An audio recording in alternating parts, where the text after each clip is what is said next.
আইনজীবী নবীন সরকারের মৃত্যুর দ্রুত তদন্ত করে মৃত্যুর আসল কারণ উদ্ঘাটনের দাবিতে বিক্ষোভ মিছিল করল শিলিগুড়ি বার অ্যাসোসিয়েশন। এদিন শিলিগুড়ি কোর্ট চত্বর থেকে মিছিলটি শুরু হয়ে শিলিগুড়ির হাসমিচক হয়ে ফের শিলিগুড়ি আদালতে এসে শেষ হয়।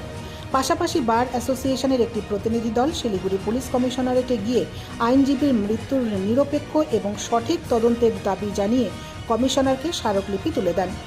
উল্লেখ্য, সম্প্রতি শিলিগুড়ি সংলগ্ন ফুলবাড়ি মার্ডার মোড়ে তিস্তা ক্যানেলের জলে তরতাজা এক যুবকের মৃতদেহ উদ্ধার ঘিরে চাঞ্চল্য ছড়ায়।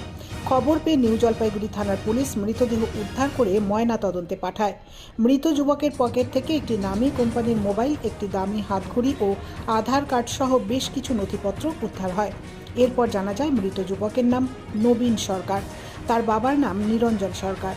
মৃত যুবকের বাড়ি শিলিগুড়ির হায়দারপাড়া এলাকায়, বয়স আনুমানিক 33 বছর। মৃত যুবক পেশায় একজন আইনজীবী। এদিন সাত সকালে যুবকের দেহটি কোথা থেকে এলো, খুন নাকি আত্মহত্যা, তাই নিয়ে ধন্দে পুলিশ সহ স্থানীয়রা এবং মৃতের পরিবার।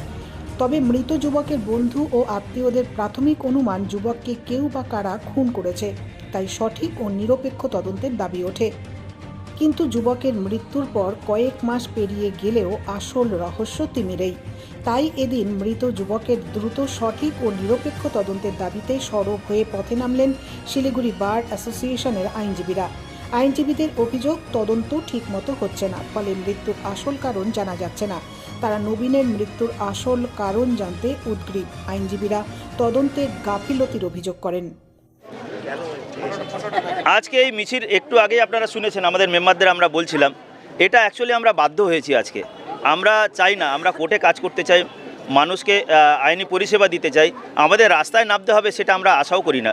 কিন্তু আজকে ডেটে যে পরিস্থিতিতে তৈরি হয়েছে, সেই পরিস্থিতির আমরা সম্মুখীন হওয়ার জন্যই আজকে আমরা রাস্তায় নামতে বাধ্য হয়েছি।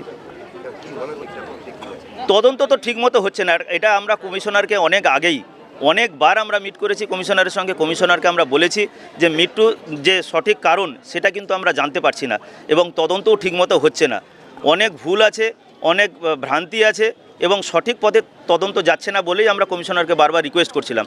কমিশনার আমাদের কথা দিয়েছিলেন যে এই আইওকে চেঞ্জ করে দিবেন, কিন্তু সময়ের সঙ্গে সঙ্গে উনি আইওকে চেঞ্জ করেননি। কেন করেননি সেটা আমাদের কাছে ধোঁয়াশা। কারণ এই যে আইও ছিলেন, উনি নিজে স্বীকার করেছেন কোর্টে যে আগে কোনো দিন মার্ডার কেসের তদন্ত উনি করেননি। এরকম একটা সিরিয়াস ম্যাটার, একটা লয়ারের আকস্মিক মৃত্যু, মানে সাসপিশিয়াস ডেথ, সেইটার যে কারণ খুঁজতে গেলে যে একজন দক্ষ পুলিশ অফিসারকে দিতে হয়, সেটা ওনারা কেন করলেন না?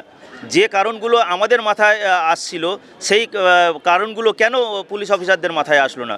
শেষ পর্যন্ত তো হাইকোর্ট এটা মেনেই নিল যে যা তদন্ত হয়েছে সেটা ভুল পথে তদন্ত হয়েছে এবং সঠিক তদন্ত হয়নি, যার জন্য তদন্তভার ওই আইওর থেকে সরিয়ে নিয়ে ডিটেকটিভ ডিপার্টমেন্টকে দিয়েছে। আমরা আশা করছি যে এই তদন্তভার হয়তো ঠিকমতো এগিয়ে চলবে।